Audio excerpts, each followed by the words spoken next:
Coming up on KUJH News. An update on a missing teenager whose boat capsized last weekend. Controversy in the state government as Governor Sam Brownback vetoes a bill that would have raised millions. And NASA discovers planets that could sustain human life, but it might take a while to get there. All that and more on KUJH News. From the University of Kansas, you're watching KUJH News. Thank you for joining us. I'm Ellis Wiltsey. The Douglas County Sheriff's Office is still searching for a teen whose boat capsized at Douglas County State Lake over the weekend. The Sheriff's Office released the identity and a statement from the family. Alex McClune is live in the newsroom with more. Ellis, the identity of the missing teen is 18-year-old Cameron Kirshner of Gardner. DGSO has not released the name of the 17-year-old who was with Cameron Saturday night at this time. The Kirshner family has set up a GoFundMe page to help continue the efforts to find Cameron. The GoFundMe is organized by Cameron's aunt, Christina Kirshner. The page has raised about $2,000 in just over a day with an $8,000 goal. In a statement through the Sheriff's Office, parents Chris Kirshner and Melissa Howard are asking for privacy at this time. You can find the link to the GoFundMe page on our website. Reporting live in the newsroom, Alex McClune, KUJH News. And search groups are still on the look for Cameron at the Douglas County State Lake. Current KU Geography Professor Jay Johnson held a discussion on the AIDS epidemic in Kansas earlier this afternoon in the Kansas Union.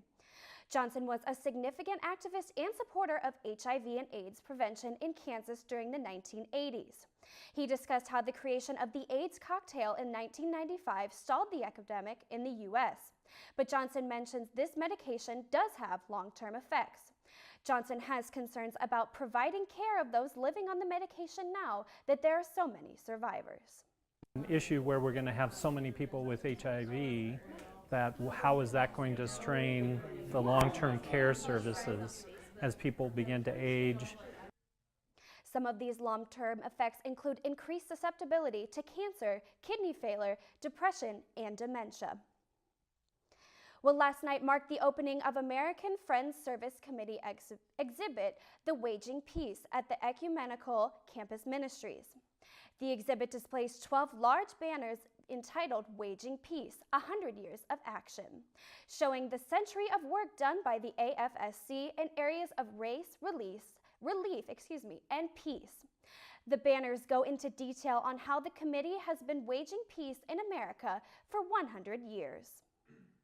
The banners are concerned with the ways in which peace can be waged.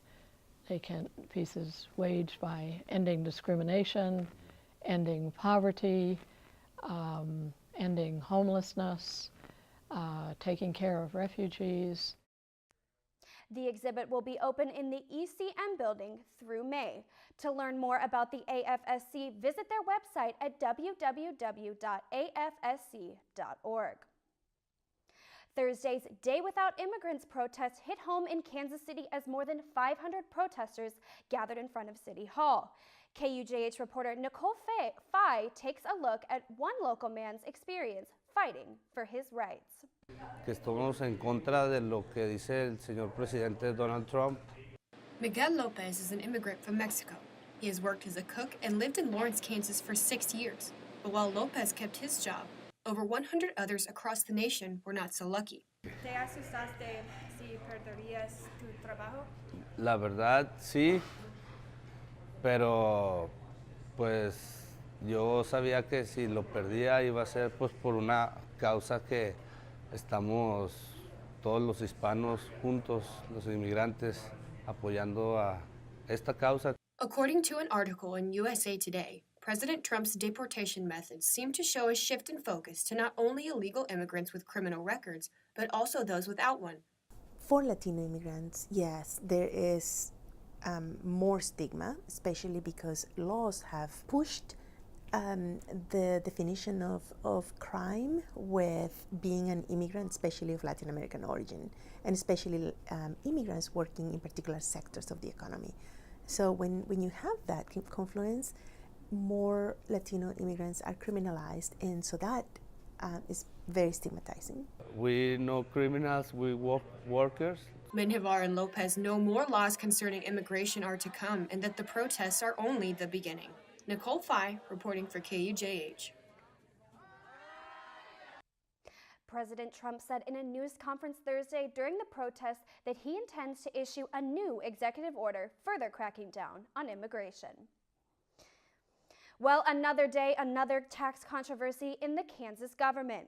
Governor Sam Brambeck vetoed a bill that would strip the cuts he introduced in 2012. The bill would have raised over $1 billion for the state. The Kansas House of Representatives has since overrode that veto, setting up a vote in the Senate that would pass the bill. While things are heating up in the Senate, they're heating up here in Lawrence too. Carson is here for a first look at our weather.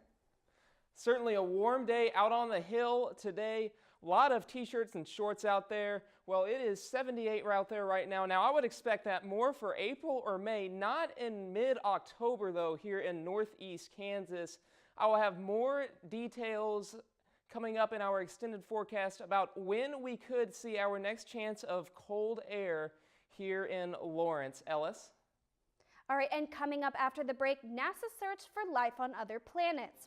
Plus, an update on the Lawrence City Commission and what its latest decision could mean for public parks. Stay tuned.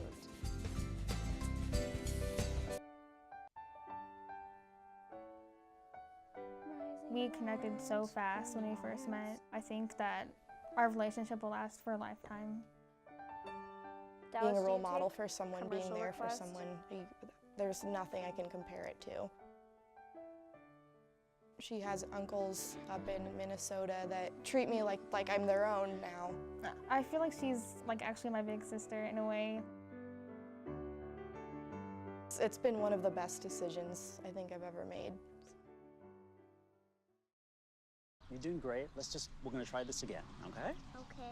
Wheels, pedals, handlebar, brakes. Sit up straight, keep your weight in the center, keep your eyes on the road, hands on the grips, button the seat. If we feel ourselves falling, what do? Just keep pedaling. Good girl. Now remember, it's all about balance and steering. Steer with your hands, steer with your body. Steer into the corners and you stay out of trouble. And the bell's your buddy, so go ahead and ding that. All right, you ready? Here we go. Pedal, honey, pedal. There you go, you're a bike rider.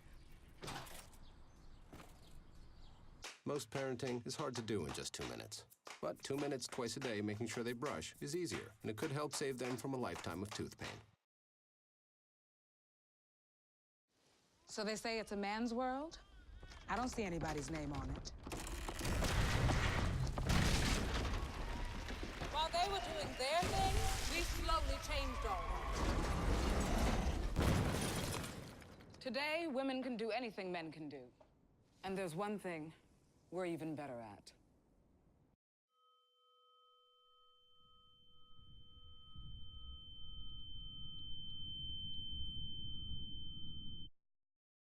When my youngest, Addie, was 2.5, she was diagnosed with leukemia. The doctor stopped by and said, well, it is leukemia. And then the next thing she said without even missing a beat was, and here's what we're going to do.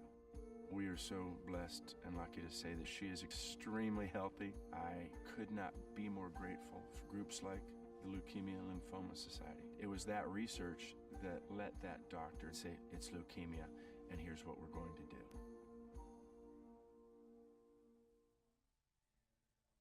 People say it's a hard time for small business in America. KUJH reporter Hannah Dale caught up with a few employees of businesses on Mass Street to see how rising rent rates affect them. With the cost of rent rising in downtown Lawrence, many small businesses can't keep up and are forced to close their doors. Carolyn Richmond, the owner of Fortuity, a clothing boutique, opened up in 2011. Came down here, there were so many empty spaces. Then over the course of the last 5 years, they filled back up. Now they're decreasing again. Some of the big box stores started coming down to Mass Street, which caused a rise in rent. Miro March, who has worked with Juice Stop for 3 years, has a little different point of view on this situation. I feel like there's a lot of turnover. There's a lot of constantly changing businesses just because. So a lot of times there's a lot of the same businesses open up. A lot of the people, there was a lot of boutique stores for a long time. It's like, how many boutique stores do we need? There's 6 or 7 of them. Let's open another one, why not? And then they go out of business. I think when something good comes along, it does stay around. Zen Zero's been here forever, Burger Stand's been around for a long time. We have tons of staples that have been here for a long time. La Prima Taza is the oldest coffee shop in Lawrence, and manager Paige Steckman agrees that rising rent is what's booting these businesses out. I'm pretty sure businesses are going out not because of lack of business, but because the rent's being raised. It's not, you know, where there's not enough customers or sales aren't good enough. It's even with great sales, you're not going to be able to pay crazy high rent. But people can charge whatever they want down here because, I mean, it's downtown Lawrence. I mean, for me, I always kind of have to remember, like, that business owner could be my neighbor. And like I said, if it's a giant corporation and they have 1,000 locations, to them, that's just a little dot on a map of like, oh yeah, I own that. And they probably day to day don't think about it. Local shops, people pour their heart and their soul into it. They're often run by like families and multiple generations. And this is how one whole family makes their livelihood. Reporting from Lawrence, I'm Hannah Dale with KUJH News.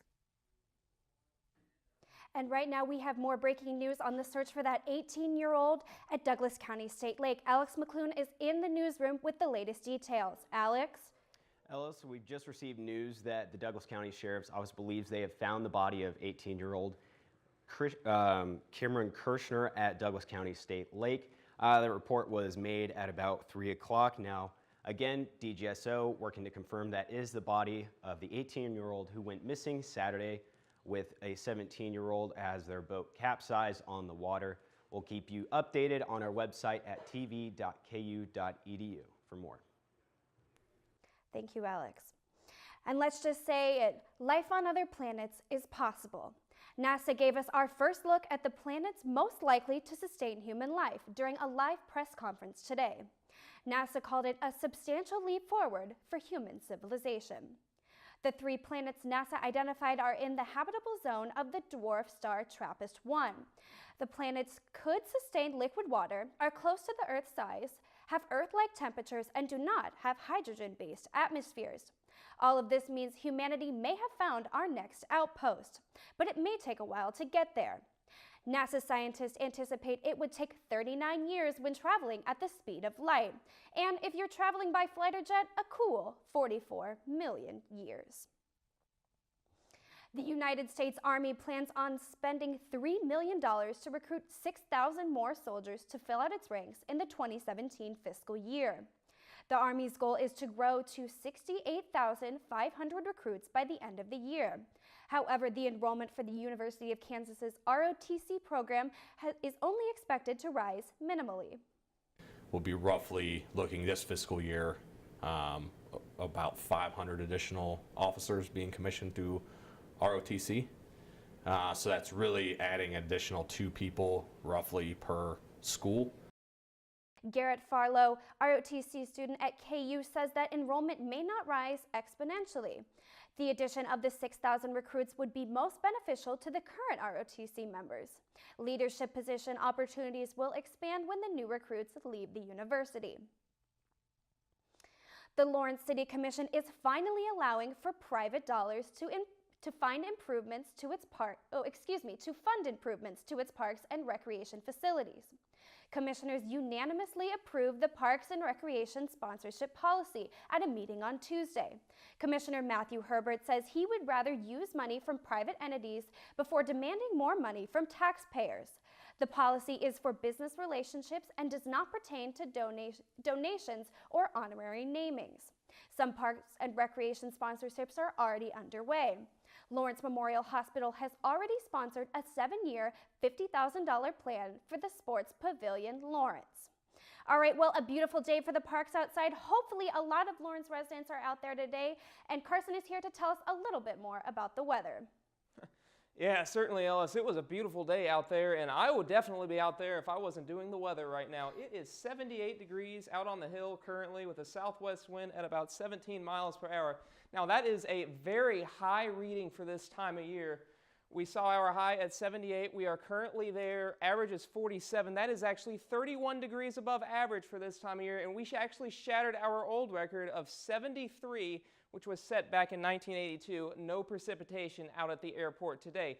Now, what can we expect here for the next several days? Well, I'm expecting another warm day on Thursday, potentially record-breaking again. I have it in our forecast. And then we are going to see a winter reality check come back on Friday. Going to be colder temperatures with a cold front passing through Friday morning, and then we're going to be back to spring-like conditions next week. Now, I will get to that more in our extended forecast, but tonight we do see a little bit of relief. I'm expecting a low of around 45. Clouds will be decreasing this evening, and that wind is going to be out of the west. So if you have evening plans tonight out on Mass, should be a pretty good night to get out there and enjoy an evening meal. Well, tomorrow, 72 again. Now, the record is 73 for this time of year, so we are going to be right on the bubble of setting another record high temperature for this time of year. We'll see a few clouds in the morning, but not too much in the way of precipitation tomorrow. Now, however, on Thursday, things do get interesting, especially up to our north. But for us, we're only going to see breezy conditions and temps in the 40s. However, as we go north into portions of extreme northeastern Kansas and Nebraska, we're going to see some rain, maybe mixed in with a few wet flakes of snow. And in northern Nebraska, we could see some pretty substantial snowfall. So if you guys are traveling up there, I would keep that in mind. Keep an eye on the forecast just in case those road conditions are poor. Tomorrow, 72, warm day, 48 on Friday, and then we do see that winter reality check with that cold front passing through Friday morning. And then Sunday, a beautiful day for outdoor plans, going to be highs in the 50s, and spring will return with our next chance of rain coming on Monday of next week. Ellis? Thanks, Carson. And even with the beautiful weather outside, most of KU's campus will spend their evening indoors. The KU men's basketball team faces off with TCU tonight in Allen Fieldhouse. The Horned Frogs come into the match 17-10 and probably on the outside looking in on the NCAA tournament. KU comes in off a thrilling overtime win over West Virginia last week. The last time these teams met in KU's first conference game of the season, the Jayhawks barely escaped with a win in Fort Worth. TCU big man Vlad Brodzinski scored a game-high 28, while 5 Jayhawks recorded double figures. Tip-off is scheduled at 6 after Brandon Rush's jersey retirement ceremony. Well, if you think it's hot here, it is nothing compared to Hollywood, and I'm not talking about the weather. Hollywood's biggest and brightest stars are about to turn out for the granddaddy of all award ceremonies, the Oscars. Preparation has already begun in Hollywood as crews rolled out the red carpet at the Dolby Theater in LA. The Oscars will start at 7 on Sunday evening. And before we leave you, an update from the Kansas State House. State senators voted 24-16 to sustain the House's decision to override Sam Brownback's tax veto. The Senate needed 27 to confirm the override. Well, that's all we have today. Thank you so much for joining us, and we'll see you again on Friday. From the University of Kansas, you're watching KUJH News.